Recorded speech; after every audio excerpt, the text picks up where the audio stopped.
Beneath Windsor Castle, a sealed vault guarded for years by tradition was finally opened not with fanfare, but with the quiet insistence of a daughter determined to fulfill a promise. For decades, the vault remained undisturbed, hidden deep within the castle's foundations, its contents known to only a chosen few.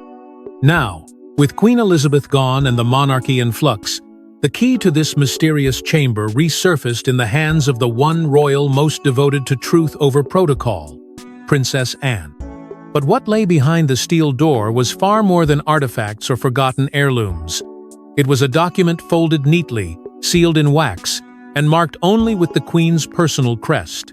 A second will, a private testament never meant for the eyes of the public, nor, as some believe, even for the new king. Its very existence had been whispered about in palace corridors for years, spoken of in hushed tones by senior aides too fearful to confirm what they suspected. Charles, perhaps out of loyalty or fear, had long refused to touch it, but Anne, she could no longer look the other way. The Queen's public will had already been read in full, formal, predictable, ceremonial. But something about it never sat right with Anne. The language was vague. Certain decisions seemed uncharacteristic of her mother, especially the full legitimization of Camilla's position. And so, when the Queen passed, Anne began to question what her mother may have kept close to her heart, and even closer to secrecy. Palace insiders now reveal that in the final months of the Queen's life, after Camilla's elevation to Queen Consort stirred waves of public unease, Elizabeth quietly commissioned a second document.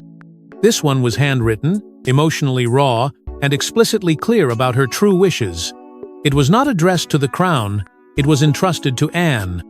The instructions were chilling in their clarity. Read only when the monarchy's soul feels uncertain. Read aloud, so that truth may not be buried with me. Those words alone sent tremors through the royal household. For a woman of few words, the Queen had chosen her final ones with surgical precision. What was so critical, so destabilizing, that it needed to be hidden from public view? Why had it been kept from Charles? And why, above all, was it Anne, the so-called quiet royal, who had been tasked with delivering it? Anne knew there would be fallout.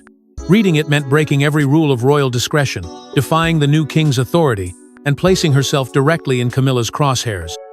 But silence had already cost the family too much. Now was not the time for deference.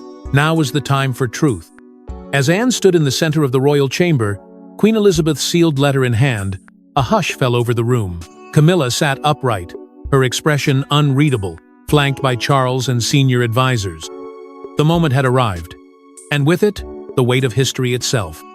But as Anne prepares to read the contents of the Queen's true will aloud, the tension inside the royal chamber rises and Camilla begins to sense something is terribly wrong. Camilla sat poised beside King Charles, her posture regal, her expression serene at least on the surface.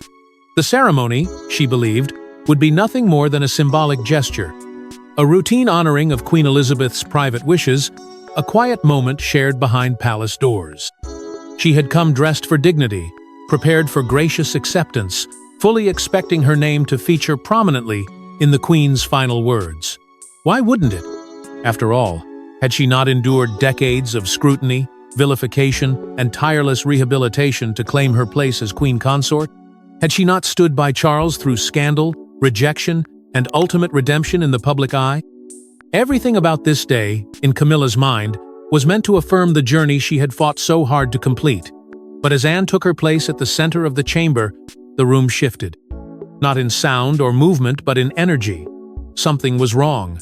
There was no warmth in Anne's eyes, no theatrical flourish, no invitation for consensus. Only the steady unfolding of the Queen's sealed letter, and a breathless pause before the storm broke loose. Anne began to read, not from a prepared speech, not from a pre-approved script, but from Elizabeth's own hand. Each word bore the weight of intent, unfiltered, uncensored, and utterly final. The Queen's voice, once silent, now filled the room with an eerie command, and as names began to pass Anne's lips, they brought with them honor, gratitude, and legacy, but none of them were Camilla's. The early pages spoke warmly of William, Catherine, even Charlotte. There were nods to tradition, lineage, and duty. But when the moment came when everyone expected Camilla's name to echo next, it didn't. Instead, Anne turned to a section marked only as lineage, and the crown's moral guard. And in that instant, Camilla's smile fractured. The queen's words were carefully chosen but mercilessly sharp. "It is the bloodline," she wrote, "not merely presence beside the throne that must define the sanctity of this house." There was no mention of Camilla's service, no acknowledgement of her marriage, no gratitude for her perseverance. Instead, Elizabeth spoke of moral preservation, of the burden the monarchy carries to reflect the dignity of its past. The message, though veiled in formal phrasing, landed like a direct blow. Camilla, once painted as the woman who healed Charles, was now being positioned subtly, yet unmistakably, as a deviation from the crown's path. The queen had not just failed to praise her, she had erased her. Charles, sitting beside his wife, reached instinctively for her hand, but the gesture, meant to comfort, only amplified the silence that followed. Camilla's eyes scanned Anne's face as if searching for a sign, an error, a misreading, some shred of mercy in her sister-in-law's tone. But there was none. Anne's voice did not tremble. Her cadence did not soften. The queen had spoken, and Anne was merely the vessel. A lifetime of reinvention, of pushing through scandal and forging a new public image, began to unravel in Camilla's mind. Because for all the applause and ceremonial crowns, the only endorsement that mattered had just been denied. As the room sat suspended in quiet disbelief, Anne turned the page with a slow, deliberate motion. The queen's true will was far from over, and what came next wasn't just personal, it was legacy-shattering.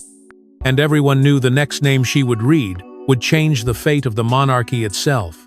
As Camilla reels from the queen's silence on her legacy, Anne turns the page, and what follows leaves the entire room gasping. Anne's voice, steady and composed, carried with it the unmistakable weight of revelation. As she turned the next page, a faint shift in the atmosphere gripped the room. Everyone leaned in, not out of ceremony, but out of instinct. What came next was not merely the dividing line between formality and family, it was the shattering truth behind a queen's carefully guarded intention. With a tone both reverent and resolute, Anne began to read aloud the queen's next passage. It was not about the monarchy as an institution, it was about a person, a woman. And as the words fell like thunderclaps, it became clear Queen Elizabeth had chosen her successor not by blood, but by spirit. To Catherine, the queen wrote, "I entrust the symbols that once defined my reign and, before mine, my mother's and my grandmother's." The room froze. Camilla's gaze sharpened. Catherine, seated quietly near William, didn't move, but her breath caught. "To her," Elizabeth continued, "I leave the sapphire tiara once worn by Diana not as a crown but as a compass. Let her wear it when the moment comes, for she represents what this house must preserve: restraint, elegance, and duty." The queen's praise was absolute. And with those words, the walls of tradition cracked open. This wasn't just inheritance, it was an endorsement, an elevation, a passing of the torch. The choice of items spoke volumes. Diana's jewels, handwritten notes, and private letters addressed only to Catherine. Each piece was a thread in the fabric of a royal legacy the queen sought to protect, not through Camilla, not through titles or paperwork, but through character. Camilla's face turned to stone.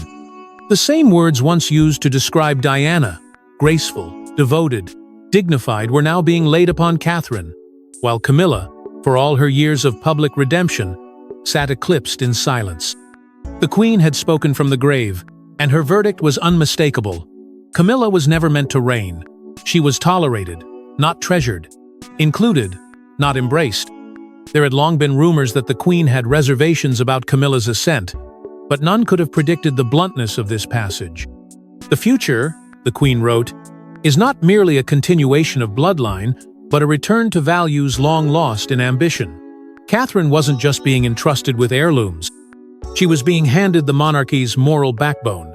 And in that act, Elizabeth had redrawn the royal map. This wasn't about who wore what crown or sat on which throne. It was about who could carry the weight of a nation's gaze with dignity unshaken. And in the queen's eyes, that torch belonged to Catherine. Not Camilla, not even Charles. As Anne folded the page, the silence that followed was deafening. Not a protest, not a whisper. Even Camilla, known for her steely resolve, remained wordless, as if the air had been pulled from her lungs. But the Queen had more to say. Much more. Anne's fingers moved to the next envelope, this one sealed, distinct, and marked for Charles alone. And what lay within wasn't comfort. It wasn't praise. It was true, and Charles wasn't ready for it. But the Queen's will doesn't stop there. Anne flips to a sealed segment addressed to Charles alone. And it's not the message of love he was expecting. King Charles sat utterly still, as though time itself had paused around him. All eyes had shifted away from Catherine and Camilla and now settled squarely on him. In Anne's hands was a letter sealed, handwritten, and bearing only one instruction: "For Charles, my son." There was no formal preamble, no majestic greeting. Only the raw, unfiltered voice of a mother writing not as queen, but as a woman nearing the end of her reign and her life. Anne read slowly, the silence in the chamber tightening like a noose. "Charles," the Queen began, "you were always destined to inherit the throne, but destiny is not always aligned with clarity." The words struck deep, exposing not just doubt, but heartbreak. Elizabeth had trusted her son with the crown, but she had not always trusted his choices. Her tone shifted quickly from reflective to confessional. She wrote candidly about Camilla, never mentioning her by title. Instead, she referenced those whom you allowed too close, too quickly. The Queen confessed her disapproval, cloaked in sorrow rather than anger. But the weight was unmistakable. "I remained silent, perhaps too long," she wrote, "while your choices undermined the very image we spent decades upholding." Then came a name Charles had not expected to hear again. Not from his mother's lips. Diana. Not as an obligation, nor as a ghost of scandal, but as a wound. "I failed her," the Queen wrote. "In silence, in hesitation, and you failed her too through decisions made not for duty but for comfort." A hush swallowed the room as those words echoed through the chamber. Charles's jaw clenched, but his eyes revealed a storm surging beneath the surface. He had fought so long to reframe the past, to rebuild a public image. But this letter wasn't meant for the public. It was truth, bitter and personal. Elizabeth acknowledged that her own silence during Diana's most painful years haunted her, but she placed equal weight on Charles's rejection of Anne's counsel throughout his ascent. "Your sister tried to guide you," she continued, "but you mistook her stillness for weakness. You ignored her when you should have leaned on her." Then came the true sting. The Queen urged Charles to reconsider the very foundation of the monarchy's structure. She wrote of succession not just in bloodlines but in principles, of trusts misaligned with legacy, of honors bestowed where none were earned. It wasn't an order, but it was close. A final plea that he do what she could not correct the course. As Anne finished the final line, Charles's hand trembled slightly. His head bowed not in reverence, but in pain. Camilla gripped his arm tighter, but her touch felt cold now, absent of reassurance. For the first time since ascending the throne, Charles looked truly burdened, not by the crown's weight, but by his mother's disillusionment. As Charles lowers his head, Anne moves to the final and most volatile segment: the Queen's direct orders on royal restructuring. No one thought it possible, but as Anne opened the next page of the Queen's will, even the seasoned members of the royal court could feel the shift. The tone sharpened. The language lost all softness. What had begun as a deeply personal reckoning was now becoming a constitutional bombshell. And when Anne read the words aloud, the entire room froze. In deliberate, unflinching handwriting, the Queen had laid out her final act of control, one aimed directly at the heart of the Windsor power structure. She was revoking titles, not just abstract ceremonial ones, but real status, honors, and most controversially financial privileges. And the first names listed were Camilla's children and grandchildren. There was no ambiguity. The Queen's phrasing was absolute. "Those who do not carry the blood of this house," she wrote, "shall not benefit from its name." In those few lines, the Queen severed decades of blended family diplomacy. Camilla's children, long tolerated within royal circles, were now officially disinherited not from affection, but from entitlement. Their names were struck from royal financial registries. Access to royal properties, security, trust funds, even ceremonial roles gone. The Queen referred to such benefits as non-bloodline entitlements that erode the crown's future stability. It was a direct repudiation of everything Charles had attempted to normalize. And Camilla, for all her calm composure, could not bear it. She tried to speak, voice trembling with disbelief. But Anne, in a moment that would be remembered for generations, raised her hand and cut her off. "These are the Queen's words," Anne declared. "They are not open to revision." The gravity of those words sent a chill through the chamber. Never before had a royal edict been read in person that dismantled privileges with such finality. Royal staff in attendance looked visibly shaken. This was not just a family matter anymore, it was a declaration of policy, written in ink and power. And yet the room didn't descend into chaos, it sank into silence. Princess Beatrice sat motionless, clearly aware that this shift could upend the very order she had grown up in. Princess Charlotte, just old enough to sense the weight of what was unfolding, reached instinctively for her mother's hand. There was no mistaking the signal being sent. A new line had been drawn not by Charles, not by William, but by the Queen herself. The future would no longer be diluted. Only the bloodline would survive the tide. And just when it seemed the moment couldn't become more defining, Anne reached for a second envelope, this one handed directly to Prince William. It was smaller, older, sealed with wax, and unmistakably marked with a crest the room hadn't seen in decades, the symbol of Diana. There were no words to describe what passed over William's face, only the knowledge that whatever it contained, it had waited years to be opened, and the Queen had saved it for now. What William finds inside Diana's final letter will take the Queen's final wish from a legacy to a mission. A letter from beyond the grave, that's how Anne introduced it, her voice slightly lower now, almost reverent. It was unmistakably Diana's handwriting, the loops and curves frozen in time. The envelope was aged but intact, its seal unbroken until this very moment. And inside, the words were not polished or political. They were raw, humans, painful. Dated just weeks before her death, the letter was clearly meant for a moment like this. It wasn't simply a goodbye, it was a prophecy. And more than that, a warning. The Queen had chosen to safeguard it, not to shelter William, but to prepare him. And now, it has finally found its rightful reader. As Anne began, the room leaned forward, as if drawn in by a gravitational force. "My dearest William," Diana wrote, "I fear the world you will grow up in. I fear the palace, not as a home, but as a machine, one that trades truth for power and love for image." Her words struck with the force of memory. This wasn't history. This was a heartbreak in motion. She spoke of her sons not as heirs, but as boys young, impressionable, vulnerable. She spoke of nights spent awake, wondering if the monarchy would shape them into kings or ghosts. Her fear was not of the crown, but of what it might take from them. Then came a line that gripped William to his core, "Protect your brother, but lead without him, if you must." It wasn't cruel, it was honest. Diana had seen what William could not, Harry's path diverging, long before the world would notice. She acknowledged William's burden, but also his potential. She asked not for vengeance, but vigilance. And as the inked words unspooled, she turned her focus to Catherine. "She is your future's anchor. Do not let them bend her spirit, nor tarnish her truth. Stand by her not behind the crown, but beside her." In those lines, Diana made clear that Catherine was not a consort. She was the compass. But perhaps the most chilling section came in the form of Diana's fear, not for herself, but for how she had been used, erased, and ultimately silenced. She wrote, "They will rewrite my story, William. They will soften the betrayal and decorate the deception.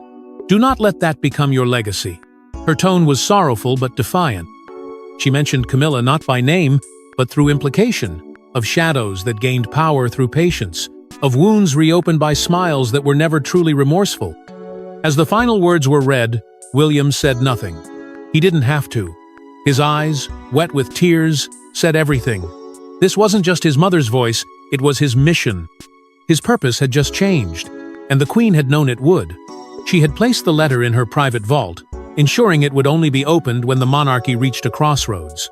That moment had arrived. And Anne, as ever, remained the keeper of that crossing. Now, with emotions raw and the chamber in stunned silence, Anne turns to Camilla with the Queen's final command, and this one she reads aloud slowly.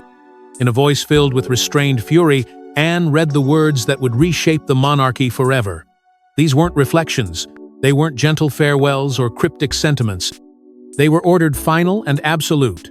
The Queen's last instruction was as clear as it was unrelenting. Camilla must step back, not symbolically, not privately, but formally. And not just from the spotlight, but from the throne's very infrastructure. In the Queen's eyes, Camilla's presence at the heart of the monarchy had always been a reluctant concession, not a rightful inheritance. And now that Elizabeth was gone, she would no longer allow the compromise to continue unchecked.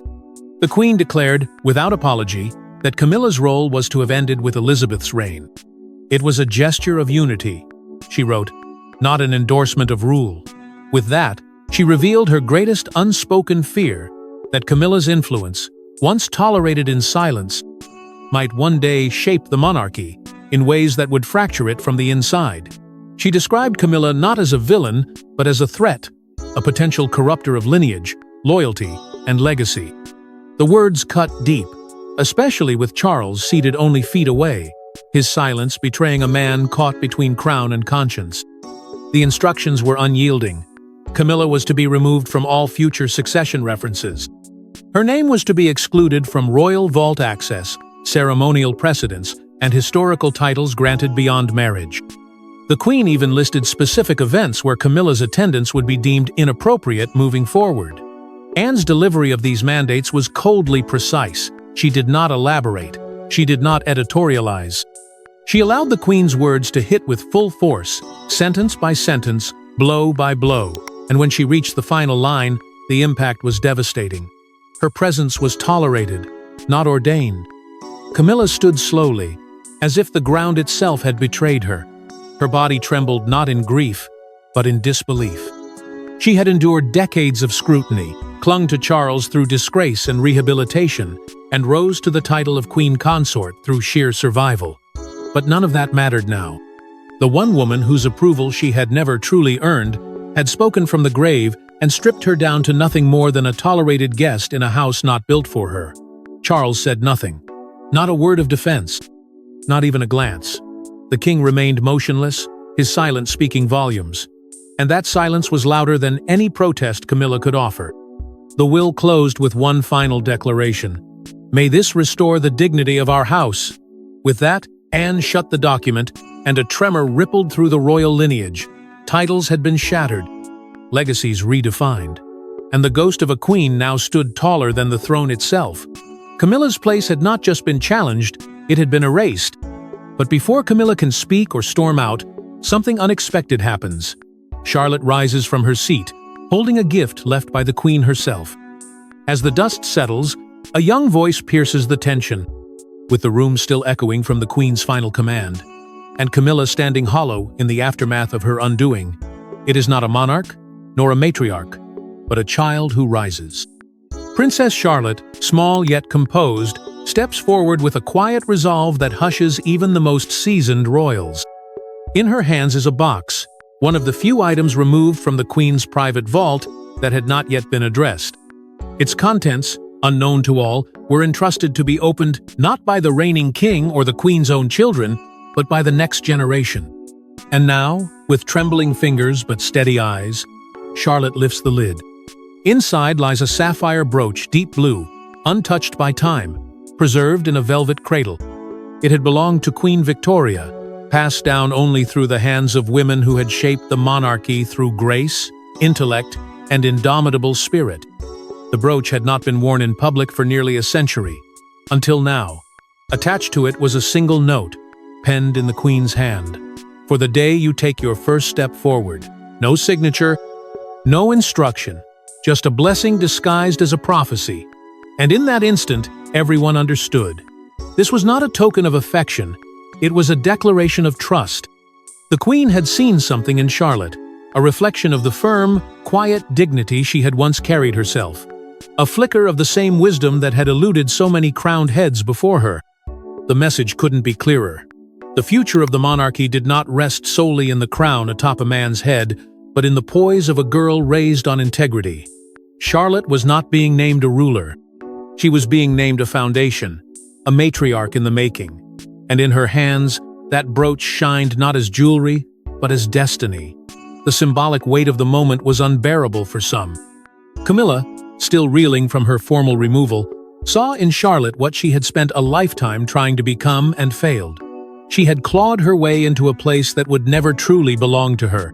But Charlotte, she had done nothing but be born and stand with grace. And now, in a single moment, she had inherited the moral approval Camilla had chased for decades. Anne, long the silent one, now stood as the executor of truth. The Queen had trusted her not just to carry out her will, but to restore order, not through vengeance, but through legacy. The shift was seismic, not in titles or ceremonies, but in spirit.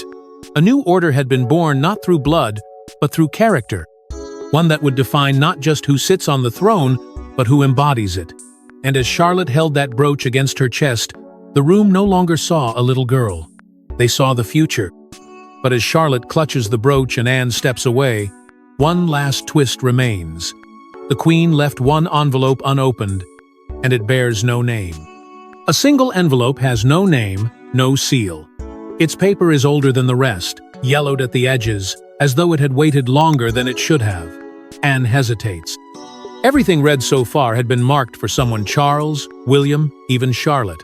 But this one was nameless, directionless, anonymous, and that made it the most dangerous of all.